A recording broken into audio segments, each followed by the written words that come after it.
Hello everyone. आपका एक बार फिर से वेलकम करते हैं आज के हमारे इस फ्रेश वीडियो पे। तो आज इस वीडियो के अंदर मैं आपके साथ डिस्कस करने वाला हूं Motilal Oswal large and mid cap fund diet growth के बारे में। इसमें मैं आपसे डिस्कस करूंगा कि ये जो म्यूचुअल फंड है इसने पिछले 1 साल 3 साल 5 साल या फिर एनुअल रिटर्न क्या दिया है। आज के डेट में इसका एक एनएबी का प्राइस क्या है, ये कितने स्टार रेटिंग म्यूचुअल फंड है, इसमें आप मिनिमम एसआईपी अमाउंट क्या लगा सकते हैं और इसका फंड साइज क्या है। साथ ही साथ मैं आपसे डिस्कस करूंगा इसके अंदर कौन कौन सा स्टॉक लिस्टेड है, और अगर आप इस म्यूचुअल फंड के अंदर कुछ पैसा जमा किए होते तो पिछले 1 साल 3 साल 5 साल के अंदर आपको क्या रिटर्न देखने को मिलता। और लास्ट में मैं आपसे डिस्कस करूंगा कि क्या हमें Motilal Oswal large and mid cap fund diet growth के अंदर इन्वेस्टमेंट करना चाहिए या फिर नहीं करना चाहिए। अगर आपने ऑलरेडी इन्वेस्ट किया है तो फिर आगे आप अपना एसआईपी या फिर लमसम के साथ क्या करेंगे। Motilal Oswal large and mid cap fund diet growth ये एक इक्विटी म्यूचुअल फंड है जो कि large and mid cap category के अंदर आता है, और ये एक moderate high risk mutual fund है। इसने जो पिछले 6 महीने पे रिटर्न दिया है वो रिटर्न है, इसने पिछले 6 महीने में 25.20% का रिटर्न है। 1 साल की बात करें तो 1 साल में 58.42% का रिटर्न है।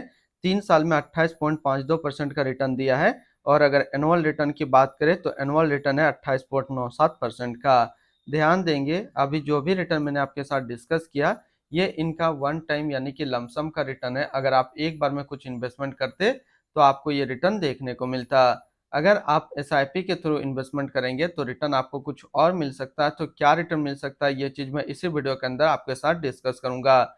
अगर आप इस तरीके का म्यूचुअल फंड रिव्यू देखना पसंद करते हैं तो एक हमारा मेन चैनल है जो कि आपको स्क्रीन पे दिख रहा होगा, तो इसको एक बार जरूर विजिट कीजिएगा। इसमें मैंने काफी अच्छी अच्छी वीडियो अपलोड करके रखा हूँ। एनएबी के ऊपर बात करते हैं तो आज के डेट में इसका एक एनएबी का प्राइस है 34 रुपया 38 पैसा। रेटिंग की बात करें तो ये 5 स्टार रेटिंग म्यूचुअल फंड है। इसमें आप मिनिमम एसआईपी अमाउंट 500 रुपया लगा सकते हैं और इसका फंड साइज है 5335 करोड़ का। अब बात करते हैं कि अगर आप इस म्यूचुअल फंड के अंदर कुछ पैसा जमा करते तो फिर आपको क्या रिटर्न देखने को मिलता। इससे पहले अगर आपने अभी तक अपना इन्वेस्टमेंट स्टार्ट नहीं किया और स्टार्ट करना चाहते हैं तो इस वीडियो के डिस्क्रिप्शन में मैंने अपना डीमेट अकाउंट का रेफरल लिंक दिया है। अगर आप मेरे रेफरल लिंक से ज्वाइन करेंगे तो फिर आपको कुछ रिवार्ड्स देखने को मिलेगा और आपको अकाउंट ओपनिंग या फिर अकाउंट मेंटेनेंस का कोई भी चार्ज नहीं देना होगा। अगर आप इस म्यूचुअल फंड के अंदर 5,000 रुपया पर मंथ जमा करेंगे तो 6 महीने में आपका पैसा जमा होता 30,000, आपको मिलता 32,321 रुपया। यानी कि 6 महीने में एसआईपी के थ्रू आपको 7% का रिटर्न देखने को मिलता। 1 साल की बात करें तो 1 साल में आपका पैसा जमा होता है 60,000, आपको मिलता 70,265 रुपया। यानी कि 1 साल में आपको एसआईपी के थ्रू 17% का रिटर्न देखने को मिलता। और अगर बात करें 3 साल का तो 3 साल में आपका पैसा जमा होता है 1,80,000, आपको मिलता है 2,50,112 रुपया। यानी 3 साल में आपको एसआईपी के थ्रू 38% का रिटर्न देखने को मिलता। अब बात करते हैं कि अगर आप इस म्यूचुअल फंड के अंदर एक बार में 1 लाख रुपए जमा करते तो 6 महीने पे आपका 1 लाख रुपया 1,11,893 रुपया होता। 1 साल में आपका 1 लाख रुपया 1,58,420 रुपया होता। और 3 साल में आपका 1 लाख रुपया 2,12,282 रुपया होता। होल्डिंग की अगर बात करें तो इसके अंदर जो टोटल स्टॉक लिस्टेड है वो टोटल 29 स्टॉक लिस्टेड है। अगर हम इसमें टॉप 10 और उसके सेक्टर वाइज डिस्कस करें तो पहला नाम आता है जोमेटो लिमिटेड सर्विस क्षेत्र, persistent estate projects limited construction, Trent limited service, Kalyan jewellers India limited consumer discretionary, Jio financial service limited financial, CG power and industrial solution limited capital goods, इंसुलेंस bank limited financial, Bharat electronic limited capital goods, Bharat dynamic limited capital goods and InterGlobe aviation limited service के क्षेत्र में है।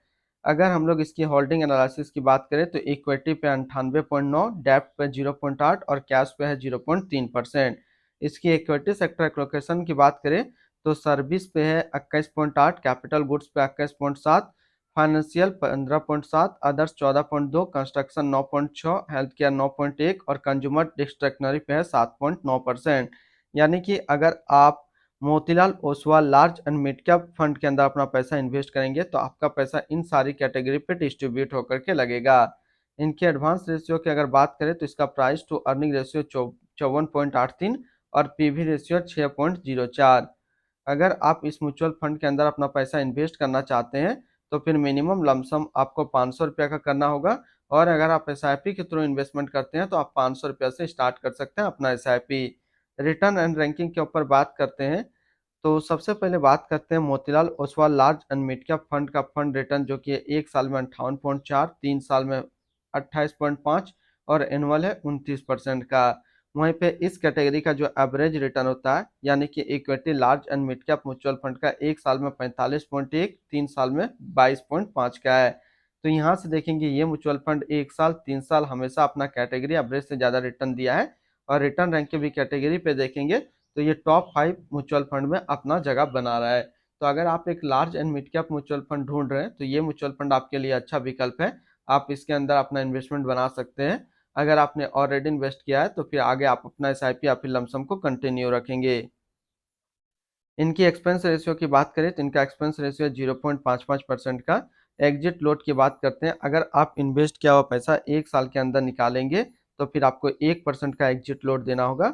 और stump duty की बात करें तो स्टम्प ड्यूटी है 0.005%। टैक्स इम्प्लानेशन की बात करते हैं, अगर आप इन्वेस्ट किया हुआ पैसा एक साल के अंदर निकालेंगे तो जो भी आपका रिटर्न होगा उस पर आपको 20% का टैक्स पेमेंट करना होगा। अगर आप एक साल के बाद इससे अपना पैसा निकालते हैं और एक साल में अगर 1,25,000 का रिटर्न बनता है तो फिर आपको 12.5% का टैक्स पेमेंट करना होगा। इनकी fund house and investment objects की बात करते हैं, Motilal Oswal mutual fund total assist पे इंडिया पे नंबर 19 पे रैंक करता है। इसका टोटल असिस्ट अंडर मैनेजमेंट है 61,382 करोड़ का। Motilal Oswal large and mid cap fund diet growth ये एक इक्विटी म्यूचुअल फंड है जो कि लॉन्च किया गया मोतीलाल ओसवाल म्यूचुअल फंड की तरफ से। आदित्य खेमनी अभी इस फंड का करंट फंड मैनेजर है। इस फंड का करंटली असिस्ट अंडर मैनेजमेंट है 61,382 करोड़ का और लेटेस्ट में भी है 34 रुपया 38 पैसा। Motilal Oswal large and mid cap fund diet growth ये एक moderate high risk mutual fund है। इसमें मिनिमम एसआईपी अमाउंट 500 रुपया का सेट किया गया है और मिनिमम लमसम भी 500 रुपया का सेट किया गया है। अगर आप इन्वेस्ट किया हुआ पैसा एक साल के अंदर निकालेंगे तो फिर आपको 1% का एग्जिट लोड देना होगा। और इसकी फंड बेंचमार्क की अगर बात करें तो इसका फंड बेंचमार्क है Nifty large mid cap 250 total return index. तो आज इस वीडियो के अंदर मैंने आपके साथ डिस्कस किया Motilal Oswal large and mid cap fund के बारे में। फिर मिलते हैं हम लोग नेक्स्ट को इस तरीके का वीडियो की अच्छी जानकारी को लेकर के।